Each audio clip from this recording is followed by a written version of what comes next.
29 Minecraft things you might be doing wrong. In Minecraft, there's plenty of different ways to solve your problem, which means that sometimes you might be doing the least effective option without even knowing it. So today, let's fix that and solve the Minecraft everyday activities that you've been doing wrong. And hey, the YouTube zombie bet me that it's impossible to subscribe to the channel before they turn back into a villager. So to prove them wrong, cure that red sub button down below. It's free and it helps out a ton. Number 1. You see, if you've got a smelting setup where you're smelting more than a stack of items at a time, probably through use of a hopper, then it turns out that crafting 9 coal into a block of coal will actually give you more burning power than just using 9 coal separately. You see, when you craft it into a block, now it does the equivalent of 10 coal smelts.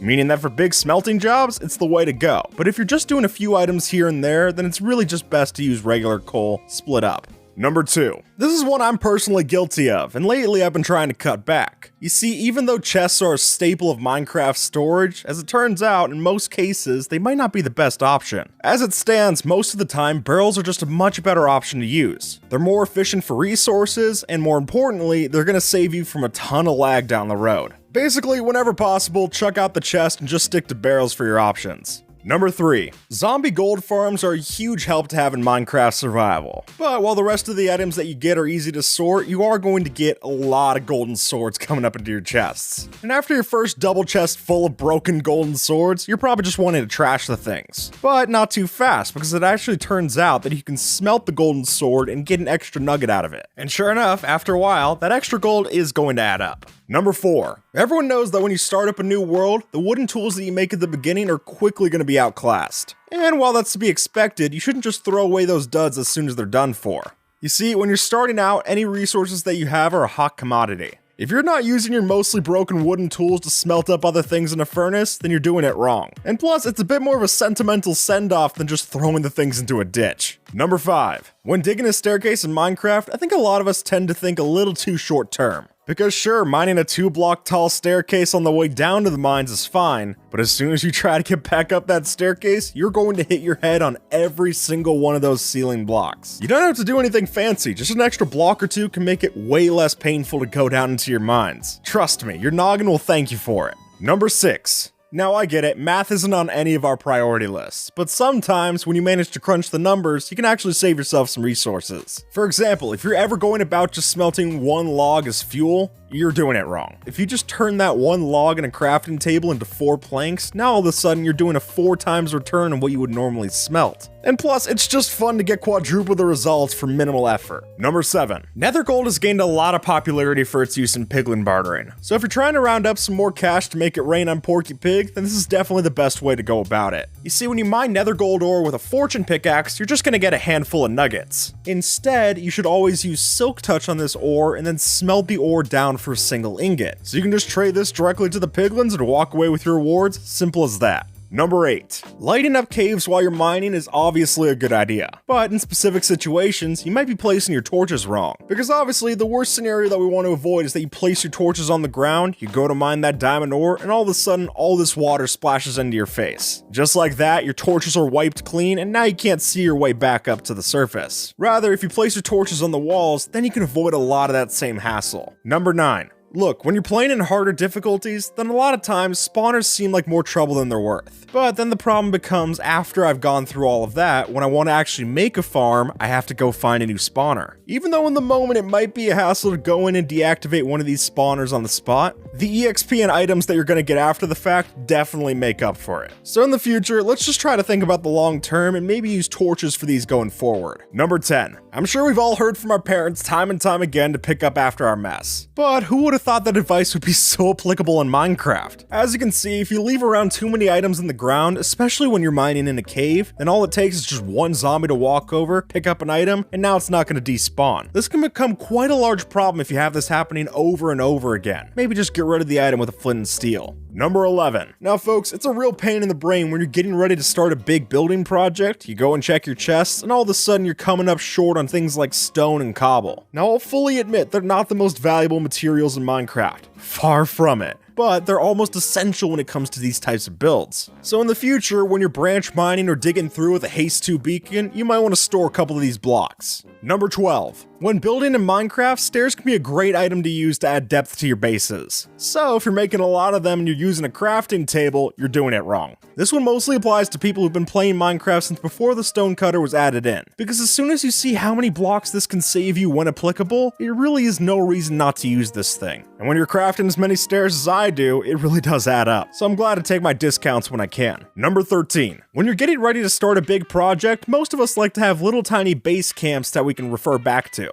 Most of the time, there's nothing too complex going on here. We got temporary storage and crafting setups and the like. But a key reminder to everyone who does this, as soon as you're done with the project, remember to take those out. Trust me, nothing quite takes away from the sight of your cool new build like having to see a little toolkit left around. Number 14. Few things in Minecraft are quite as much of an eyesore as a creeper hole. Look, it happens. Sometimes when you're fighting that creeper, it's just gotta explode. But even though that's a completely understandable mistake, you don't need to go leaving around the evidence everywhere. Everyone who's played on a multiplayer server knows one person who doesn't take the time to fill in creeper holes, or worse, doesn't even fill them in correctly. Just clean up the job and don't let the creepers get the best of your world. Number 15. Villages can be one of the most helpful resources in Minecraft, which is all the more reason that you should never be hanging around one without sleeping. I don't care if most of the time it turns out alright, because every time that you hit midnight, you have a 10% chance of spawning a zombie siege. And folks, it only takes one of those to completely ruin your population. Really, let's be honest, there's beds everywhere in a village. If you're not using one of those to sleep, then you just gotta get out of town. Number 16. When you first start up at Minecraft World, it's not hard to find trees as far as the eye can see. And while that feeling might make you think that you can get away with taking down a couple of them without replanting, it only takes a few repeats of that process before your base starts to look barren. Which is why, obviously, the best way to go about it is to be your team tree's self and replant every single tree that you chop down. And best yet, this is sure to keep you on Mother Nature's good side. Number 17. When you start trying to work your way through the villager trading market, then you definitely gotta be looking out for this. Because sure, it's definitely cool to reroll your villager constantly to try and get the best one. But if you don't convert the villager to a zombie and then change it back right after, then you're just wasting some good trades. If you're not looking to get the hero of the village effect all the time, this is definitely a way to save a couple of your emeralds on your next book. Number 18. You see, while it is possible to shear a white sheep and then take its wool with a dye in the crafting table to craft a new colored wool, for that same one dye, you could change the wool color of another sheep, and now every single shear that you do is going to give you that new wool. All it takes is one round of shearing and you're already saving yourself some dye.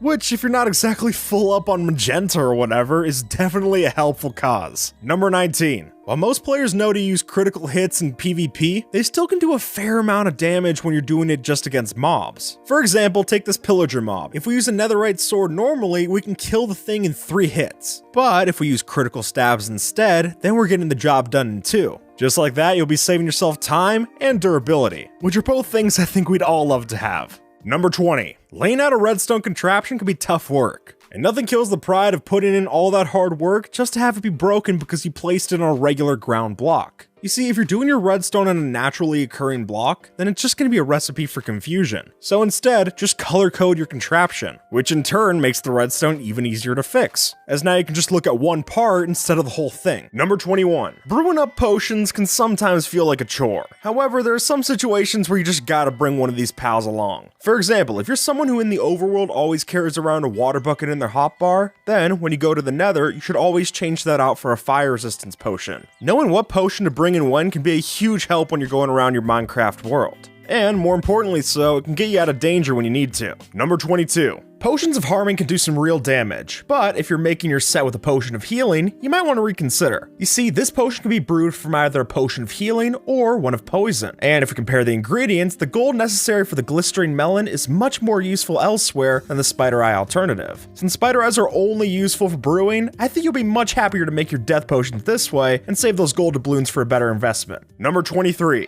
When you're playing Minecraft long enough, then misclicks are sure to happen. And while most of the time they're just no harm, no foul, if you're holding around an axe all the time, then you could cause some damage. I have a bad habit of doing this every time I try to open up a door with an axe. I'll always just hit the logs that are on either side of it. So to save yourself from this kind of embarrassing mistake in the future, just go around your world holding some other tool in your hand. And then you can just save your axe for when it's actually useful.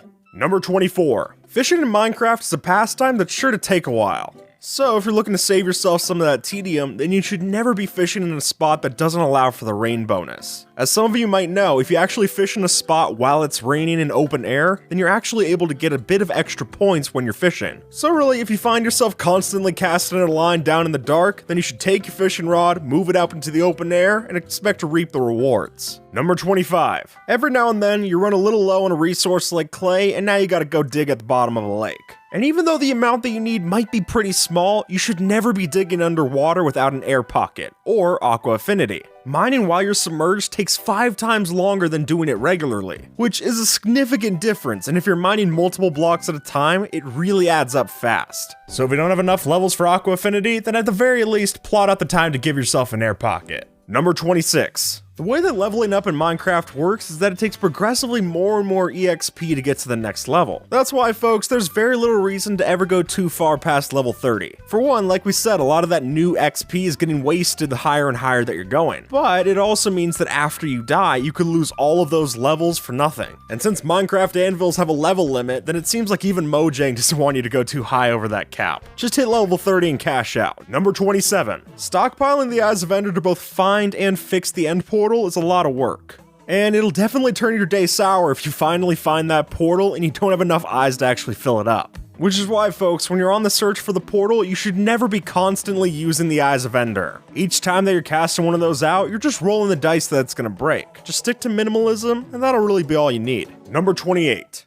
Whenever you're maxing out your Power 5 bow, there's always a question of which enchantment you want to add, Mending or Infinity. Since the two are mutually exclusive, you gotta choose one of them. But to be honest, if you're choosing Mending, then I really think you're doing it wrong. It's just a simple numbers game, folks. When you look at the resources that you're saving, a Mending bow only saves so much on string than the Infinity bow saves on arrows. So for what it's worth, just stick to the Infinity enchantment. Number 29. Nothing adds to the panic of dying in Minecraft quite like seeing this show up on your screen. So to prevent that, even though it might look nice to have your bed decorated like this, you really shouldn't build any blocks that could obstruct you from spawning. And if you're playing an older version such as 1.12 and before, then you really gotta watch out for this sort of change. All it takes is just a bit of glass or a snow golem around your bed to mean that you'll never respawn there again. And with that, folks, stumble into